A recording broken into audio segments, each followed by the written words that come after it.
after a light drive, the coolant temp's 204.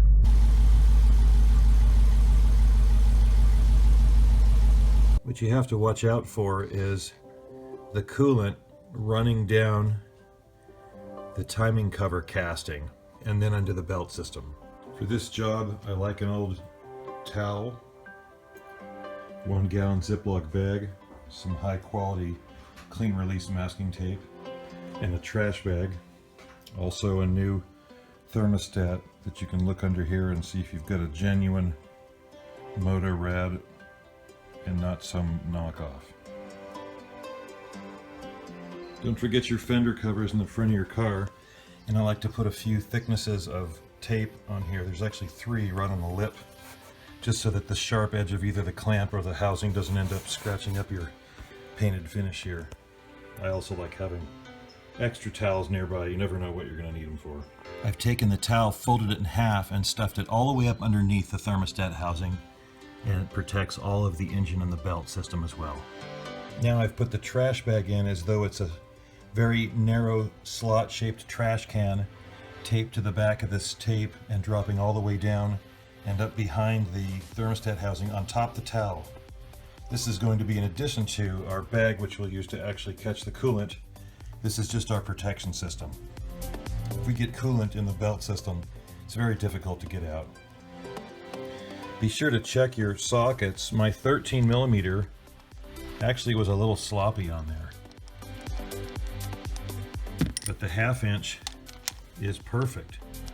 So I know that we're supposed to be metric, but I keep finding instances where an SAE will fit better. So the plan is remove the bolts, pull the housing off, yank the other thermostat out, put the new one in quickly, and put it all back together before you've lost very much coolant into your bag, and then of course you just pour your coolant back into the system. It is important to make sure that you get the jiggle valve or the little air vent piece that you can see there at the 12 o'clock position, so any air bubbles will work their way through that. If you've ever been the guy whose Ziploc bag fell off while you were doing this process, you'll know why I've put 2 pieces of masking tape going inside the bag before I start.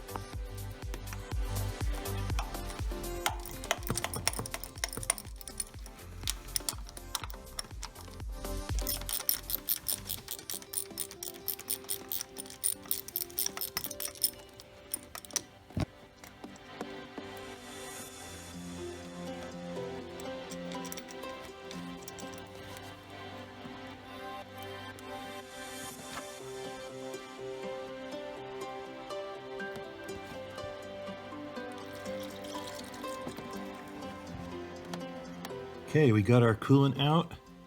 I'm going to try to prop the hose up on the top here so we don't lose any coolant. Let's put a towel just in case. Looks like our bag's doing its job. There's the wiggle bone on the old one.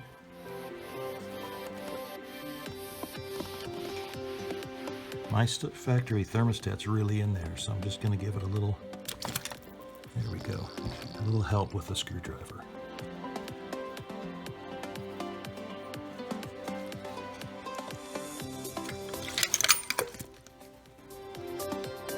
I believe that's what they call the fastest gun in the West trick.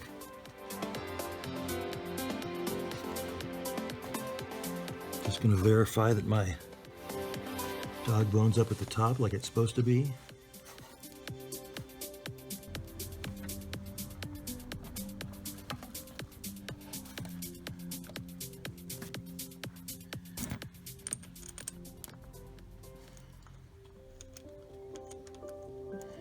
Now just put our bolts back in. Putting in the bottom bolt. Just using my thumb to press the housing on so we don't have any more coolant escaping.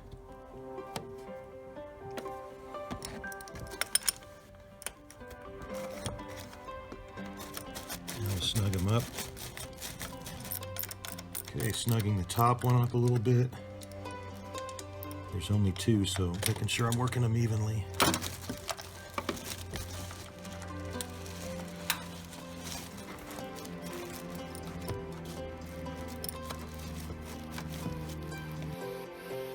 Okay, we'll torque these to 20 foot-pounds. Pretty close on that bottom one. Okay. Not much. Probably noticed I used a quarter drive to take them off. That really helps. It gives you a lot of room to work. It's very easy in this spot. Okay, we're gonna open up our coolant reservoir.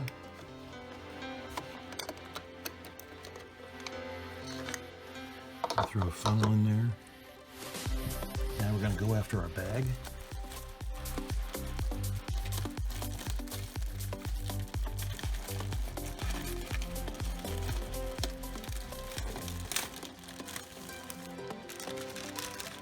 Looks about average for this job.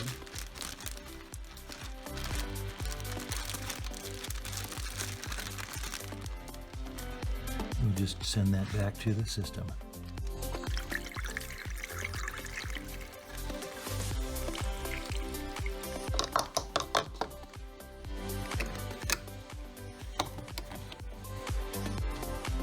All right, now we're going to try to find out if our safety net had any effect or not.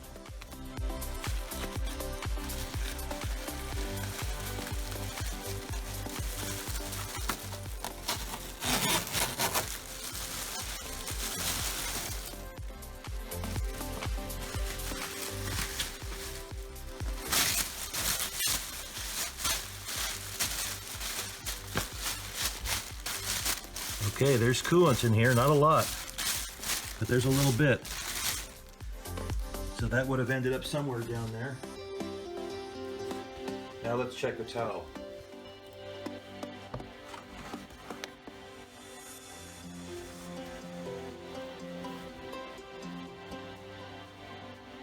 Now this was shoved all the way underneath the thermostat housing right here. Okay, so I'm going to run my hand under the thermostat housing here. And we're good. So after we start up and warm up, we'll watch here to see if we see any seepage. I don't recommend sticking your hands in here, and also it'll get hot, but once it cools down, you definitely want to see if there's any seepage. Do that test and see if you come back with a dry hand again.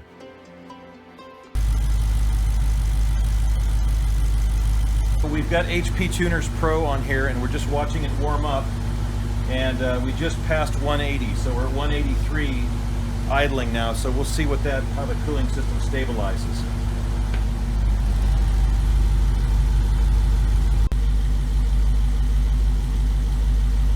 It looks like the thermostat just opened because we actually dropped back to 181 now.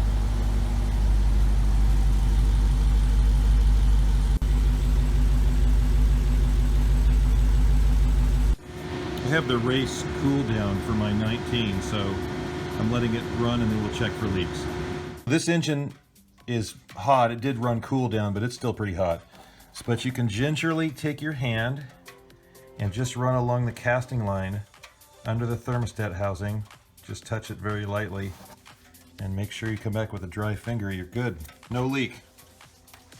The factory thermostat temperature is 203 degrees.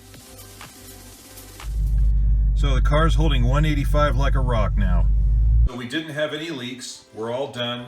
The car runs at 185 consistently. It holds there. When you start it to warm up, it comes on up to about 203. The fan will come on low speed, and then it will drop back to 185 and stay there. When you're going down the road, the fan doesn't even need to run, but it'll stay at 185. But unless you change the fan temperatures with either a handheld or computer-based programmer, you'll see that your car temperature does rise back to the original fan temperatures under a hard load, and then it will drop back down to the 185. So you can run this thermostat without doing a tune. Part of what I wanted to do today was to see if I would generate a DTC or a code, because I had not changed fan settings. This is a 19 and I have yet to break into this PCM. So that was kind of one of the things we wanted to test with this. So I would recommend doing this on your car. The cooler you run up there, and especially sitting at 185, that's going to be good for your engine. It's going to be good for performance and the longevity of your car. So I would definitely say still a good mod.